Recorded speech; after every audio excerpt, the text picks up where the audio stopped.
Hey guys, Yoop here with something approximating content. I've been running Dungeons & Dragons now for about 4 years. And because I lost the ability to have original thoughts sometime in my 20s, I've been adapting video games to a D&D format. I've run games based on Path of Exile, Grim Dawn, RuneScape, and of course, Darkest Dungeon. And I want to talk about how it went, what I learned, how an aspiring DM might want to approach making it work for their table. There are definitely a lot of things I wish I'd thought about before I started, and some lessons I learned the hard way about the distance in design structure between the two formats. This video is going to be a retrospective on my first 4 years as a DM, but with a specific focus on how I built campaigns out of video games, and how they really aren't even close to the same thing. Naturally, I'll be focusing on what I could have done better rather than what I got right first time. This is going to be quite a long one, and I've already tried and failed to record it a few times, so it might get a little rambly. Probably more of a background noise video. If you can avoid watching it at all, so much the better. So my first proper campaign was Ancestral Call, based on Darkest Dungeon.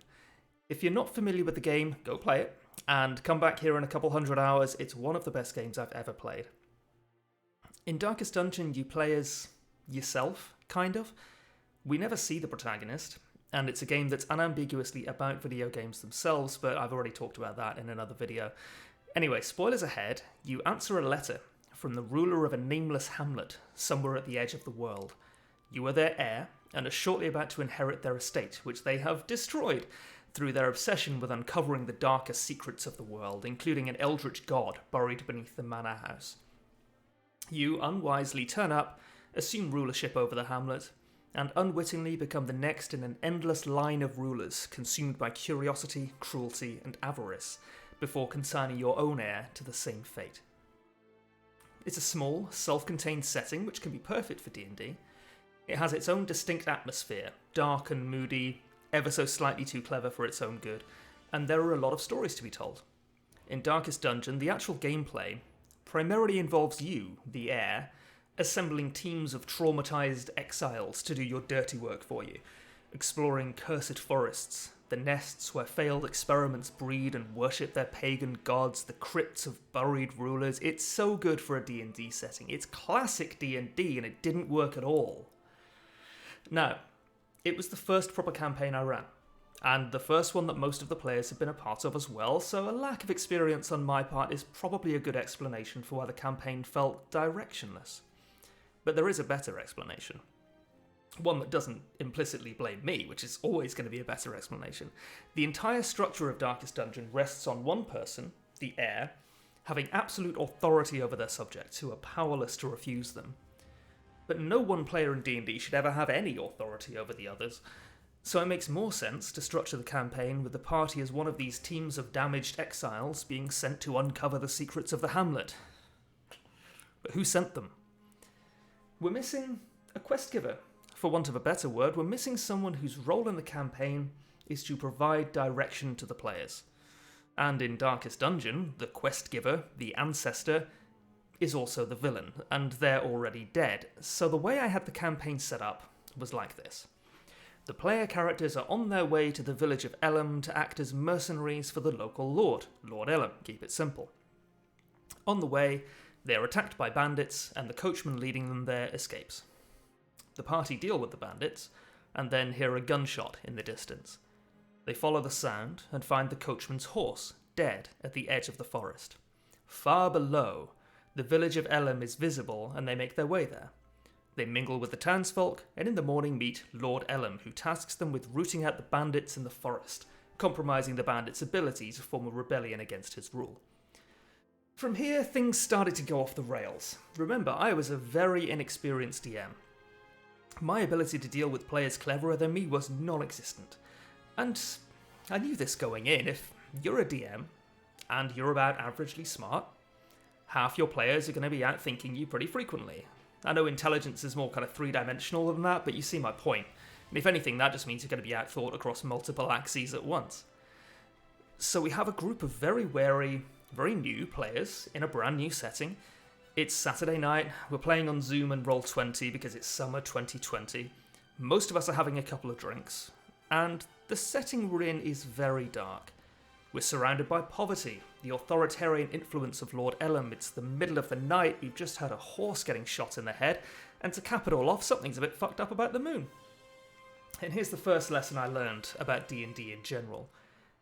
If your players aren't feeling the vibe, they will change it, and that's completely their prerogative. If you as a DM are expecting your players to just kind of accept the vibe of your campaign, you're like, oh, this is a dark and edgy campaign, no jokes allowed, you're being pretty naive and at least a little bit selfish. Every good story, however dark, needs comic relief. As a bit of an aside, the night before writing this script, I watched Sinister for the first time. It's pretty good, tight, supernatural horror, solid 7 out of 10. And like all good horrors, the tension rises throughout the film. But about a third of the way through, we're introduced to a cop, Detective So-and-so, who is just constantly missing the point. After a serious escalation of tension, in which the protagonist thinks a serial killer has somehow got into his attic, the line, "Snakes don't have feet," is exactly what we need to release some tension and get us to let our guard down for when the next horrible thing happens. In the case of my Darkest Dungeon campaign, the first moment of comic relief happened pretty early. On finding the horse dead at the edge of the forest, something I described in pretty gruesome detail. I'll tell you what I said. Content warning for some violent imagery. Just outside the boundary of the Veals, you see Selwyn's horse, lying dead by the side of the road. Its head is all but caved in, a large, ragged bullet wound just above the nose, a much larger exit wound at its belly. Crows perch on the horse's flank, picking at the spilled offal, unperturbed by your approach. I wouldn't go quite so hard these days on scenes of animal death, but there we are. Now what do my players do? Cut up the horse, take most of it for food, so far so good, classic D&D, and reserve a few choice chunks to be consecrated by the local priest. Now, when they meet this guy, the priest, Veachus, they hate him. Something about Veachus just rubs them up the wrong way, and they intimidate him into blessing this horse meat for them, more or less as a power play, but also because my players just wanted to lighten the mood a bit. People want to make each other laugh, people need to diffuse tension. When people are anxious, they laugh a lot. Doctors and soldiers are known for their gallows humour. If you want to be in control of the tone of your campaign, and you do, you need to work comic relief into the story, something I've made a deliberate effort to do in all my campaigns since. If you let the party blow off some steam by scamming an old lady out of some hard drugs, they'll be much more likely to buy into a grim scene later on. Now, this campaign went on for a few months. I intended that at some point, the group would stop trusting Lord Ellum and do one of a couple of things.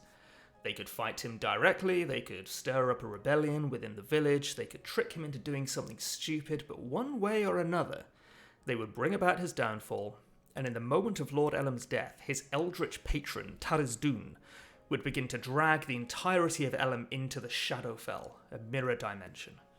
The harvests would fail, the sun would not rise, and the moon would gradually morph from the crescent of the goddess Seanine into the jagged spiral of Tarisdun, as would all symbols of Seanine in the village. Now this sounds cool, but it turns out to be really tricky to translate into D&D. If you're working in a visual medium, like a video game, it's easy to show the gradual transition of the crescent into the spiral. You can draw as much or as little attention to it as you like. But in D&D, you never describe everything the player characters are seeing, so the things you do choose to describe are going to inform your players' interpretations of the world. Just like they would in a novel, I suppose. It's very hard to mention the moon at all without your players ascribing some significance to it, and in D&D, once your players think something is significant, there's no stopping them. This is something I'll talk about later, probably at length, about puzzles in D&D, but for now there's just one more thing I want to mention, specifically about this campaign, and its name is Ami. Remember when I mentioned that most DMs have at least one player smarter than them? I am no exception. So after Lord Ellum's death, the village is for the first time left without a ruler. I thought it would be fun to have the village vote on a mayor, someone to take care of the Lord's affairs until a more permanent solution is found. Veachus, the unlikable priest, is narrowly in the lead, and if enough of the players vote against him, someone else will win the election, which is what happened. In fact, when I reran this campaign for a different group later on, One of them talked the villagers into supporting him instead, rolled really well, and became the new mayor of Helm. Anyway, shortly after this vote is held, the village is attacked by a raiding party of swinefolk, Lord Elham's failed necromantic experiments, dumped into the Warrens and now freed by the true big bad, Tadas-Dûn. I thought this would give the party a reason to explore the Warrens. The Warrens is a dungeon that seems self-contained, but actually leads to the basement of the manor, where the party need to go anyway. Well, as expected, the party sprang into action against the raiders, killing some and driving others back, and taking one prisoner. Now, they don't speak his language, and he doesn't speak theirs. Close one, I thought. That could be a tricky piece of roleplay. I have psionic power. I can communicate telepathically with any creature that speaks any language, my best friend Dan says in exactly that voice. So we get into it. This guy doesn't understand the concept of names, nor many concepts much more complicated than eat, pray, live, so when this swinefolk raider is asked who he is, he says, "I am me." So the party call him Ami and adopt him. Now here's a core difference between tabletop RPGs and video games, and one of the main reasons that TTRPGs are so appealing to so many people. If a video game wants you to kill something, all it has to do is prevent you from progressing if you don't kill the thing. Prevent you from solving the problem that thing is creating through any method other than violence. You might not be able to talk to an NPC, just attack them. Maybe talking to them directly leads to a fight. Maybe the option to talk just isn't there at all. If a raiding party attacks the village in a video game, you might have to kill them all. Maybe one or two of the raiders run away and you get to follow them back to their lair and then kill the ones who stayed behind too. Perhaps there's a cutscene once you've done enough damage to the group as a whole, and you get to see the protagonist getting information out of a prisoner and then executing them, preventing the designers from having to think about what might happen if the player could keep them alive, ask them any question they wanted, perhaps even magically coerce that prisoner into revealing information. I'm not saying running D&D is harder than developing a video game. Obviously, it isn't, but you do have to consider very different things. In this case, my players took some measure of pity on me, and in any case, at least a couple of them genuinely liked Ami and wanted to keep him safe. They ended up gifting the manor house to him and his people before adventuring into the basement and finding the ancient stone castle, buried beneath 1,000,000 years of earth, that held Lord Elham's resurrected form as a conduit for Tadas-Dûn. So this campaign took maybe 4 or 5 months, playing 4 hours or so every Saturday night, 7 till 11. And I learned a lot from it about how I like to run games, how much agency and guidance to give the players, and how much to rely on the source material, as opposed to constructing my own story. But I felt confident. Overconfident, you could say, and I began to get ambitious, creating bigger stories, longer campaigns, more complexity. The next campaign I ran lasted for about a year or so, and it was based on the first 4 acts of Path of Exile's 10-act story. While Path of Exile is a game I dearly love, it's not one I can recommend you play, as its design is incredibly hostile to new players, so I'll summarise the story of the first 4 acts briefly.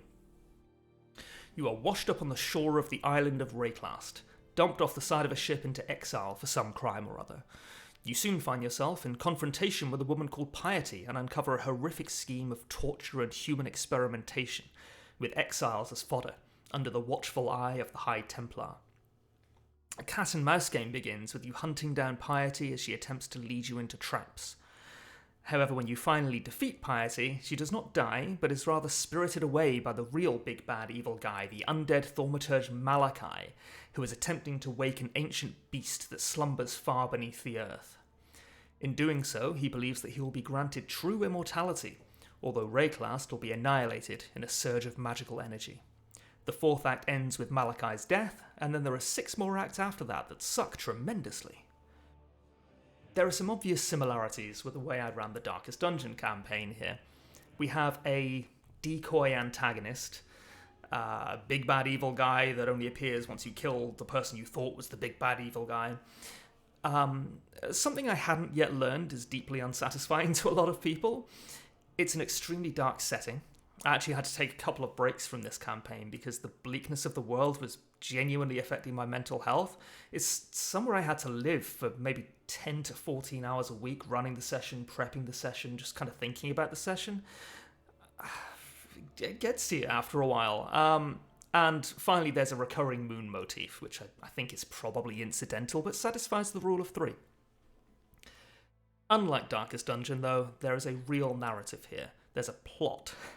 Darkest Dungeon is mostly a setting and a vibe that I built a campaign around, but Path of Exile has a plot. This is both a blessing and a curse.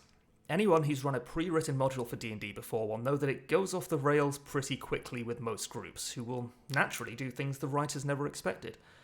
And those writers were working with D&D specifically, anticipating things that D&D players do. Torture prisoners, side with the bad guy, and so on. If you're adapting a video game to D&D, you have so much less to work with. And that can be fine, as long as you recognise it in time. If you think you have a plot for your campaign just because the source material you're adapting has a plot, you're going to get caught out. It will not surprise you to hear that this is a lesson it took me 4 years to learn. I started the campaign with the group being thrown off the side of a boat, their wrists shackled behind their backs, and I narrated how the skills each of them had, thanks to their race and class, allowed them to escape. The dragonborn fighter broke free with brute force, the clear-headed wizard noticed a weak link in their chain, the charismatic halfling was rescued by the nihilistic druid who could breathe underwater in any case. Foreshadowing. Path of Exile has you wake up on a beach, surrounded by the rising dead, and you fight your way to a makeshift camp in a ruined castle, populated by the sick and starving. And so did I. Path of Exile has you meet NPCs who ask you to find them medicine and safe passage to the presumably less exposed inland forest, and so did I. Path of Exile has you run in with a gang of desperate cannibals who stole the refugees' medicine, and so did I. So far this was going brilliantly. So far. You might notice that the fact that the first couple of sessions of my campaign follow the story of Path of Exile seems pretty much accidental, and sure, but they weren't being railroaded. At any point, the players could have decided to kill the refugees, side with the cannibals, turn themselves over to piety and begin working for her, something that would never be possible in Path of Exile and would completely change the story. But I would have gone with it. I wouldn't have had a choice, but I would have gladly gone with it. That's D&D. Well, I'd done a good job, I think, in setting up the narrative of the players hunting down Piety as she leads them into a trap. I'd made the stakes reasonably clear, I'd established some options that the players had, told them a couple of places that they could go through the mouths of NPCs, and essentially earned their trust. They were wrong to trust me. 2 of the players, Rosie and Jen, had characters who were already secretly working for Piety, with the goal of luring the other players into a trap and having them captured and killed by her, which would likely have been the end of the campaign. Both characters had motivations for doing so, Rosie's character Tithrea in particular, who had survived the previous campaign and come into this one jaded, bitter, and desperately searching for meaning in death. Both players were immediately happy with the idea when I suggested it, and I thought it would make for a really interesting dynamic. It soon became clear that it wasn't working. As I mentioned before, we're all good friends, hanging out, still over Zoom, on a Saturday night. In the middle of the pandemic, a desperately uncertain time for a lot of different people for a lot of different reasons.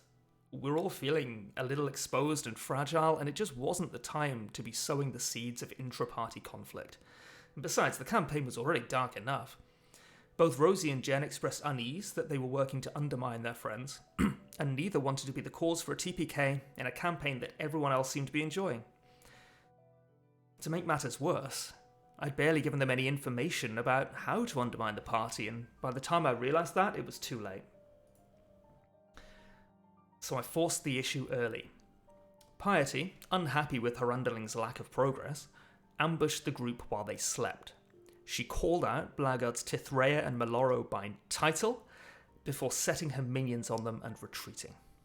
Now, this isn't a thing that happens at all in Path of Exile. The good guys are good and the bad guys are bad, and there's never any real ambiguity about which is which, at least in the part of the story I adapted, and if you don't count the player character, all of which are pretty ambiguous. So this plotline was entirely new for the D&D campaign, and there are 2 reasons it didn't work, I think. Firstly, the players weren't as comfortable working against the party as they thought they would be, which is completely understandable. I think I would react the same in that situation. I would probably think, yeah, that sounds amazing, and then when I actually get into it, I'm like, I don't want my friends to hate me. But the more important issue, I think, was that I didn't give them the right information. I could have had Piety communicate with them telepathically, and in fact she did a little bit, but it's not a skill that she really has any reason to have, and her travelling between places to talk to her underlings was actually quite relevant to the plot, so I didn't want to lean too hard on that. She could have sent them a message, but how? Is a messenger going to turn up and be like, "To throw Maloro for you, don't show your friends"? Just don't see it. So I felt like I was stuck. My co-conspirators, the blind leading the blind off a cliff, but I couldn't tell them where the cliff was.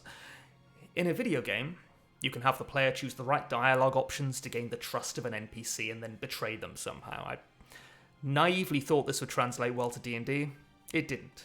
I'm sure it can work. In this case, not so much. That said, giving players information at all is quite tricky. In a video game, you can have a big glowy lectern conveniently open at the right page to tell the player some lore they don't care about because they're just following the big arrow on the screen anyway. In D&D, you can kind of do something similar. Remember when I said the players will latch on to anything you say that sounds suspicious at all and assume it's a trap? You can use that to your advantage. Instead of a big bloomy glow surrounding the convenient lectern, you can describe footsteps in the dust leading to it, or just tell them it catches their eye because they have a passive perception of 16. Players will be much more likely to examine something if you tell just one or two of them that they notice it because they're good at noticing that kind of stuff, rather than telling the whole group. You can use a lot of the same ideas as video games, just presented differently. It helps if the lore you provide is fairly concise, I'm bad at that, and entertaining to read. If you can sign it off with a funny name like Fungible Sarah or Straven Hamwall, so much the better. So this campaign was, for the most part, okay. After the early wobble with two of the player characters working against the group and a slightly awkward scene in which questions were asked and answers reluctantly given, the group bonded together, despite the fact that two of them had been actively trying to kill the others. And that's something that was always inevitable if they failed. The characters, Lilia and Ranabo, might have been furious and mistrusting, but the players, Heather and Dan, just wanted to have a fun evening playing D&D with their friends. Disagreements or conflicts within the party can be fun, but when taken too far can start to feel very real, and people can stop having a good time in an instant. So that's something we all wanted to avoid, and something I should have considered before deciding on the plotline. But the group did coalesce again, and it was fairly smooth sailing. They took down Piety's lieutenants, they closed in on her lair in the timeless city of Sarn, where the centre is always noon and the outskirts always midnight. And they couldn't get in. Piety's smart, but she's not as smart as she thinks. And as someone who knows what that's like, I set up a puzzle to ensure it wouldn't be trivial to get into her lair. That was the last time I ever used a capital P puzzle. After this one session, I swore I would never use them again. Piety had 3 lieutenants, a smart one, a prideful one, and a jealous one. And she didn't trust them, and she knew they didn't trust each other. Piety herself is also smart, prideful, and jealous, so she set up 3 cursed stones to open the door, one of which needed to be touched by someone smart, one by someone prideful, and one by someone jealous. She knew the 3 lieutenants would never work together, so she was the only person who could get in. Again, this was the character being too clever for her own good, but it took the players an entire session to figure it out, and if it had been up to me, I never would have figured it out if I hadn't written it, especially with the sparse clues that I gave the players. Now this is new for the campaign, nothing that's present in the original game, but where puzzles exist in video games, they are usually visual, right there in front of you. And if you get really frustrated, you can always just look the answer up online, or at least take a short break and mull over it for an hour or two. Not so much in D&D. It's almost always far easier to make a puzzle up than it is to solve it, by orders of magnitude. This one was just too oblique. Talking about difficulty, there is another core similarity between D&D and video games that might not be immediately obvious. It might, but we'll go through it anyway. In both, we are trusting in an apparently hostile entity to create challenges for us that should be possible to overcome, but they should also be satisfying to overcome. In a single-player video game, if it's really, really hard and the game's kicking our ass and we can't make any progress, we don't congratulate the game on beating us. We don't think, God, these game designers are amazing, this game is impossible. How did they create a game so difficult? No, we see it as a flaw, because it is. And if, by the flip side, if a game is too easy, we lose interest. The game has all the power, it can be as easy or as difficult as the developers want, from trivial to impossible, and we are trusting the game and the game designers to give us challenges that are within an acceptable range of difficulty. With D&D it's a little bit different, because the challenges are being set by one person who is usually not a professional and is usually our friend, but it's fundamentally the same. If I, as the DM, throw an ancient red dragon at a party of level 3s, that doesn't make me an excellent DM when they all get destroyed in one turn. All the power is in my hands. The goal of both a DM and a video game designer is to provide an appropriate level of challenge. Again, I'm sorry if this seemed obvious, but apparently it's not to some people. I see a lot of DMs who think they're great because they kill the party all the time, and it's... Your friends hate you. Anyway, bit of a tangent there, but I want to establish here that I had bitten off more than I could chew with this campaign.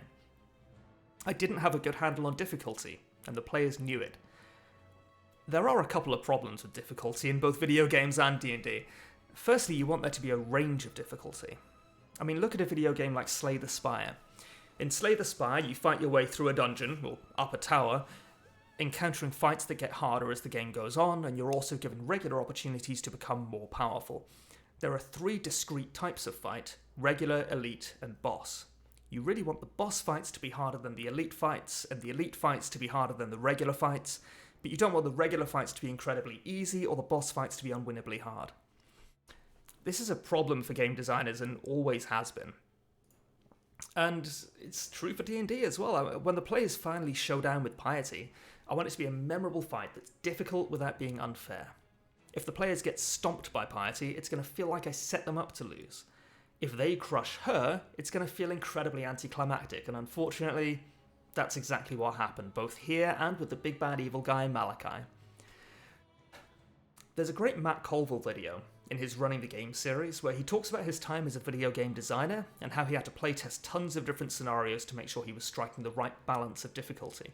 But as a DM, he only gets one shot to get it right because you can't meaningfully playtest a D&D fight. Well, kind of. I've done it. It sucks. It takes hours, and it's still not really representative of how D&D usually goes. You are one person who already knows the fight mechanics and is making decisions to counter them, whether you realise it or not.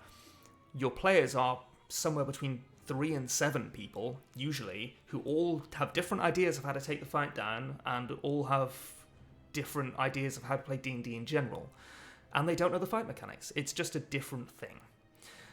And even if it was, the fight itself is only ever going to happen once, and it's just not realistic to playtest D&D every week. I'm already spending somewhere between 6 and 10 hours on D&D prep every week. I haven't got another 2 or 3 hours to spare to play with my toy soldiers.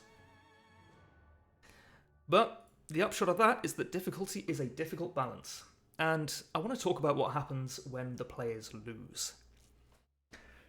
I had a barbarian in my Darkest Dungeon campaign, Billy. Being a barbarian, he was inclined to be at the front of every group, always the first into the battle, and in the penultimate fight of the campaign, fighting Lord Ellam's wardens before the man himself emerged from his tomb, Billy got hit with a disintegrate spell. If you're not aware of what disintegrate does specifically, it's a dexterity saving throw, and if you fail, you take a ton of force damage. The average is 75 force damage. I think Billy took a little bit less than that, but that was enough. If it reduces you to 0 hit points, you die. That's it. You're done. No death saves, no second chances. Even Revivify won't work because it requires a corpse rather than a pile of dust. It specifically can't replace missing body parts, which in Billy's case was all of them. Billy was done for, and there was a full session left in the campaign. This happens in a video game, it's fine, it's a non-issue. Reload, try again. You haven't got a social event penciled in for next Saturday night that you now can't participate in, even though you and everyone else want you to be there. It would be ridiculous to roll up a new character sheet and have Billy's estranged daughter Millie rock up a mile underground in a timeless necropolis for no reason. So I had Billy brought back as a revenant for the next session. This is definitely something that can happen in any TTRPG, but it does illustrate the importance of getting the difficulty balance right. If your players are finding filler fights reasonably challenging, how do you design a boss fight so that it's a lot harder than that without being overwhelming?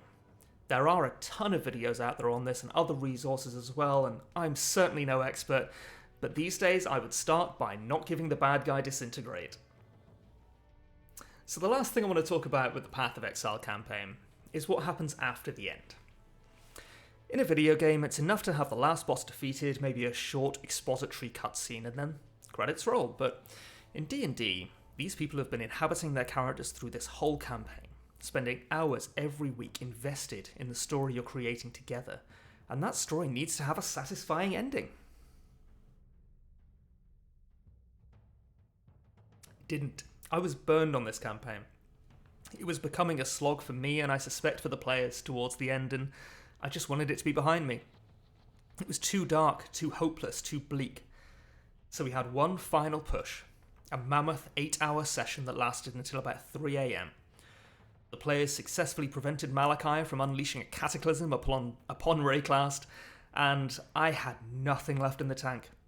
I hadn't prepared a proper ending, and I'd been so caught up in getting the final dungeon and the final boss ready for the session that I hadn't realised. My players were still stranded, 20 metres beneath solid rock in the skull of a dying Tarrasque. Luckily, I had some fine creative writers in my group who were happy to write their own endings. One of those endings involved the character erasing his own memory of everything he'd been through, even though he knew it would mean forgetting the people he had come to love. Sort of got how he felt. So after 2 incredibly dark and unpleasant campaigns, I needed something lighter, something that was just a nice place to live for a while, something nostalgic maybe, something not too heavy. You guys ever hear of RuneScape? I actually ran 2 campaigns, set in the world of Gielinor based on old school RuneScape. They were completely open world.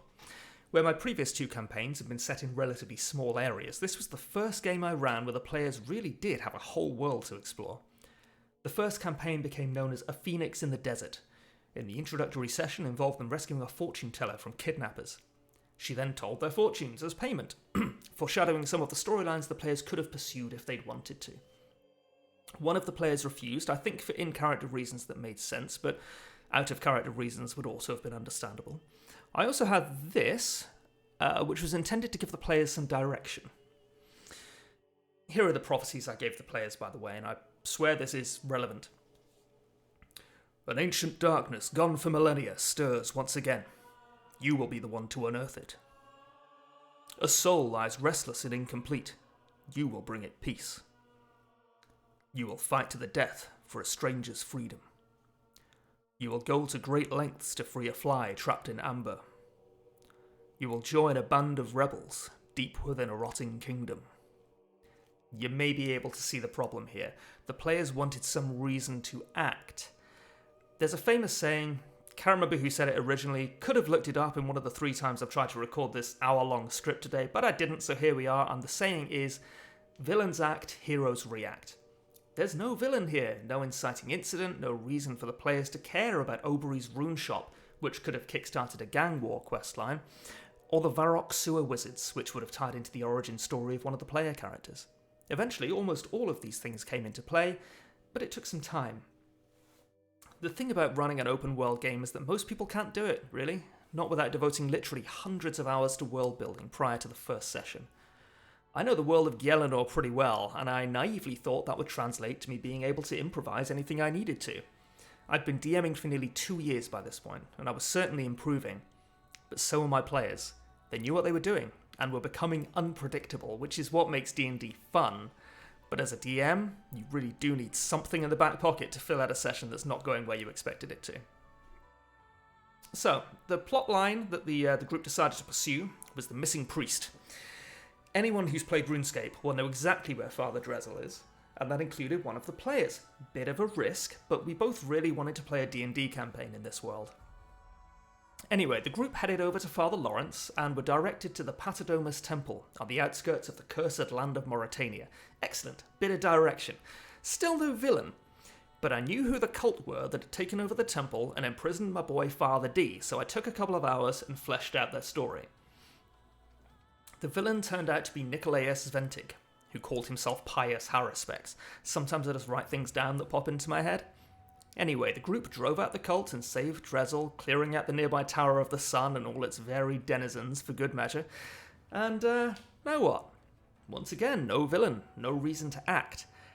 This is the danger of trying to carve a D&D campaign from an open-world video game with 100 little interwoven questlines and no overarching story, and it seems obvious in hindsight, but it's not something I'd considered.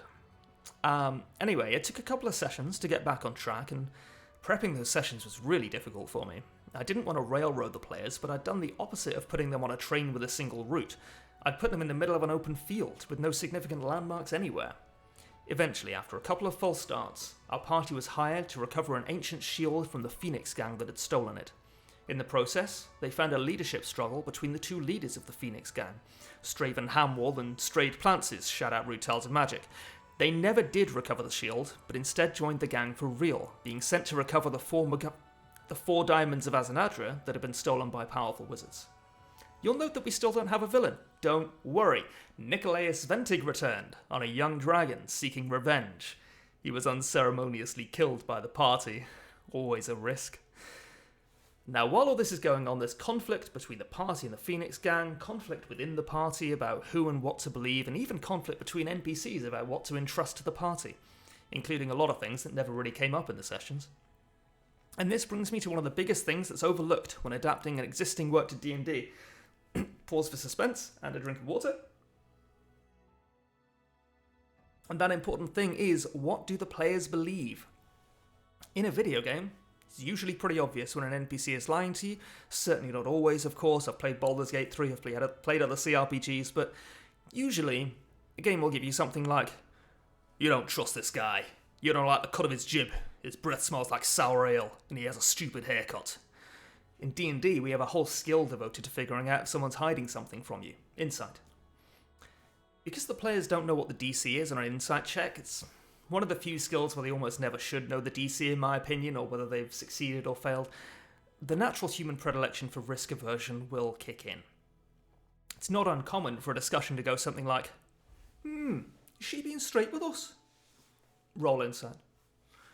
23. Well, she seems legit to you. I don't trust her.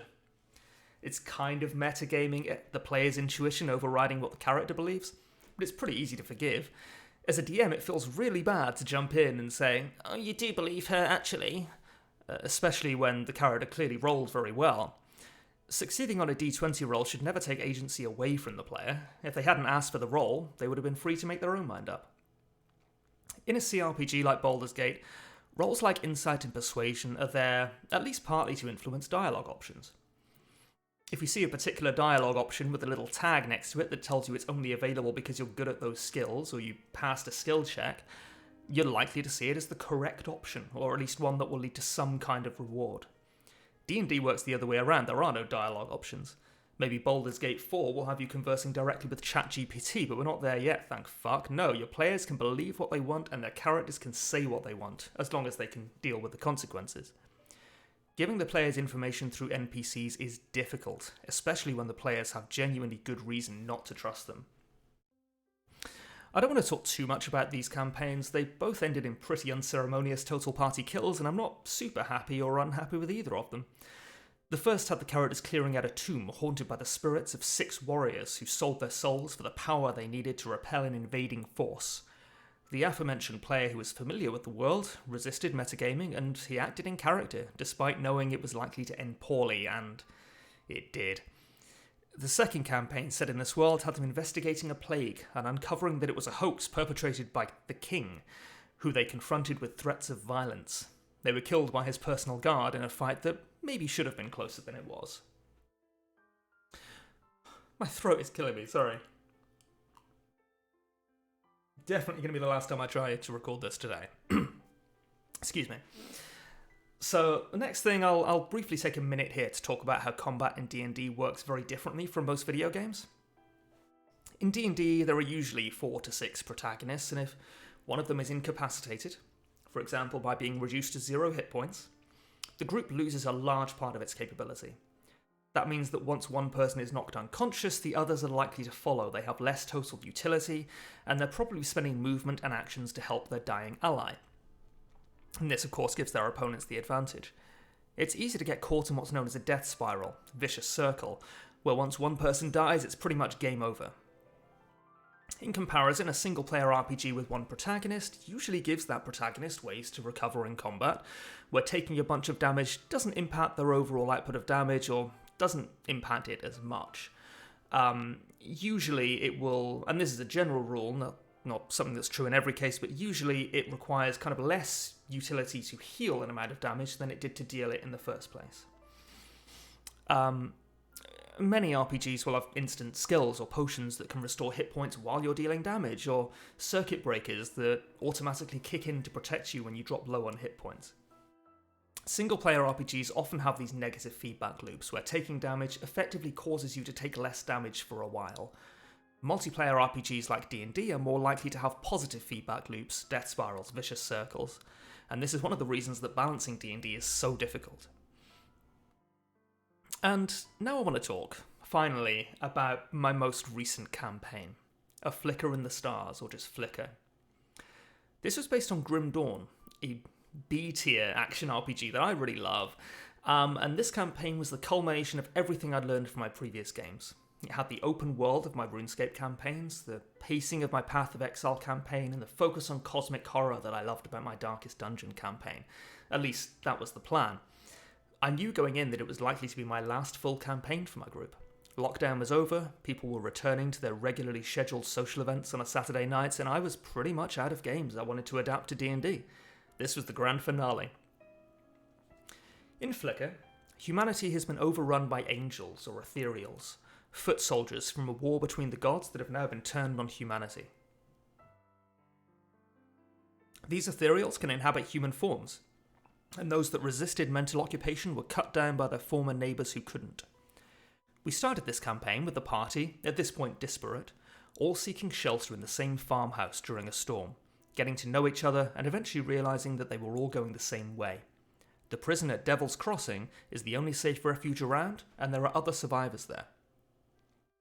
So we've set up an immediate threat, the ethereal invasion, and given the players somewhere useful to go, where they'll meet some NPCs, get the lay of the land. While they're in the farmhouse, they're attacked by the family who live there, now under the control of ethereals, and find the diary of the younger daughter, who on the eve of the invasion can tell something isn't right but isn't believed by her parents. So far, so good. It's possible you're already seeing the first problem, but we'll get there. So the players rock up to Devil's Crossing and are immediately dispatched to the nearby cemetery, where an ethereal necromancer has been reanimating the dead and forcing them to assault the prison. The party head north into the swamp, great place for a cemetery, and happen upon a trio of little cottages set into the side of a hill. Remember when I said I always build comic relief into the campaign these days? Well, here's Gemberly Clumps, a slightly mad noblewoman taking refuge where she can after the invasion. She's wholly uninterested in anything except safe housing and industrial quantities of jam. The party take a shine to her, kind of, and on their way back from the cemetery, take her with them to Devil's Crossing. But she's not welcome there. She's completely useless, just another mouth to feed. Before the invasion, she never had to lift a finger, and she's not suited to this scary new world at all. I'm actually a little bit proud of this one, the designated comic relief character turning out to be a major source of tension. It's actually one of the main catalysts for the Devil's Crossing refugees breaking apart later on in the campaign, resulting in an insurrection which leaves a lot of people dead and the party in control of the prison. We spent an entire session drafting a rota for the chores each of the NPCs would be responsible for. It was... Oh look, this is the issue, we still had no villain! In a video game, you don't need an overarching villain. You really don't. The player is constantly faced with challenges, and overcoming the challenges is the point of the game. The game itself might as well be the villain. Depending on the genre, it can help if there's a specific bad guy in charge of creating those challenges, but they don't have to be realistic, or relatable, or really even present very often. D&D is a role-playing game where the players can do, or attempt to do, anything they want. They need direction, and that direction is best provided by the actions of a villain. Here there are antagonistic forces, the ethereals, but no clear leader and no clear way to stop them. What we're talking about the Ethereals, I want to talk about plot holes. Now, I love Grim Dawn. It's a great action RPG. It's a highly underrated action RPG, but it is still an action RPG, and they are not known for their cohesive plots. The Ethereals act irrationally and inconsistently. They can at some times do things they're later shown to be incapable of, like jump directly from one human host to another, and their motivations are pretty murky. It doesn't matter, though, because the point of the game is to kill a bunch of them as quickly as possible, and ideally without engaging your brain at all. Doesn't work in D&D, not a chance. The players, if they're good players, and mine were, are constantly engaged with the world they're in, trying to piece together information, figure out what to do next, how to stay one step ahead of their enemies. And of course, just because you're the DM doesn't make you any smarter than your players. If there's a plot hole, there's a really good chance they're going to notice it before you. They might say nothing, they might bring it up privately, but chances are it will come up organically during the session that something doesn't make sense. So we were a couple of sessions into the campaign, and I started to notice things about the Ethereals that didn't really work.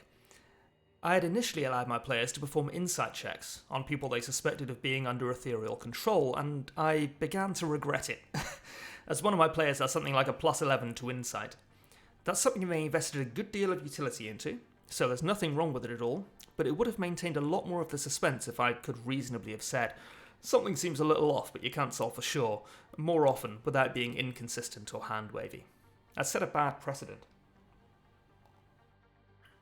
In Grim Dawn, you can tell if something is an ethereal by whether it's trying to actively murder the shit out of you until you die. Constant combat gets old very quickly in D&D for most players, and that's really all the ethereals were originally designed for.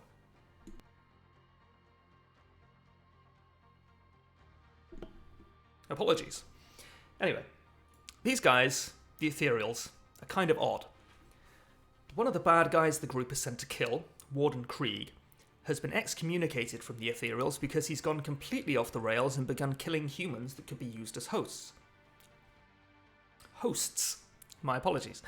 This is where we learn about palisades, ornate obelisks that function as interfaces between the ethereal's plane and the material plane. Krieg's doesn't work, it's been cut off from the other side, but the players are interested. Palisades are kind of in Grim Dawn in the form of big crystals that spawn ethereals. I wanted something grander for the campaign, so I elaborated on that design, unwittingly introducing problems that didn't become apparent until it was too late. So there's our first brain problem.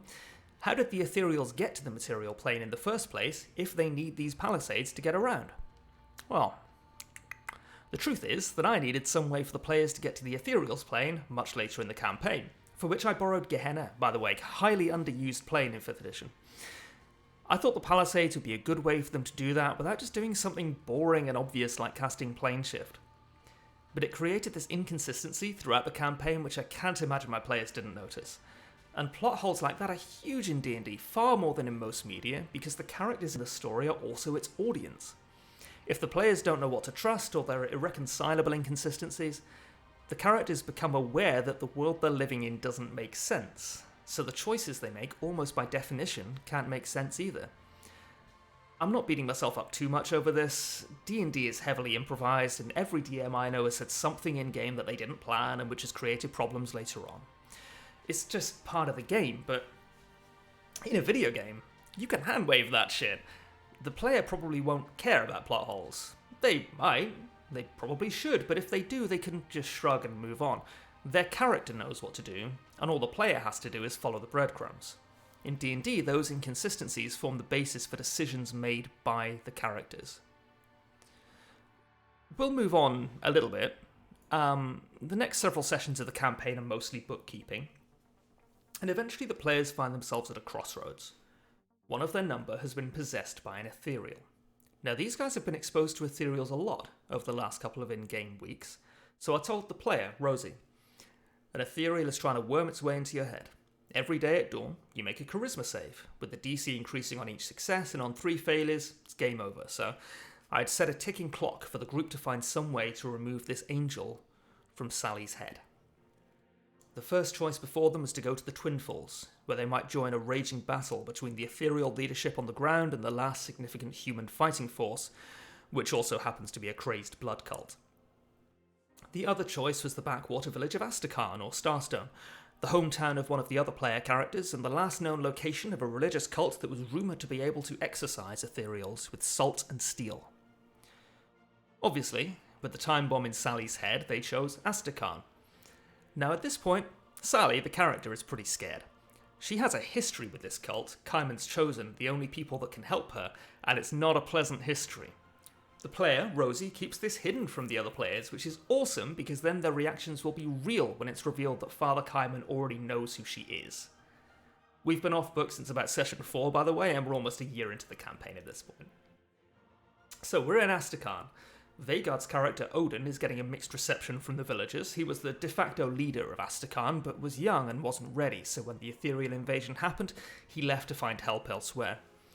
We meet Father Kaiman and his 3 lieutenants, Alluvia, Maltere, and Ignia, and Kaiman's chosen agree to help Sally, against all odds. Why would they do that?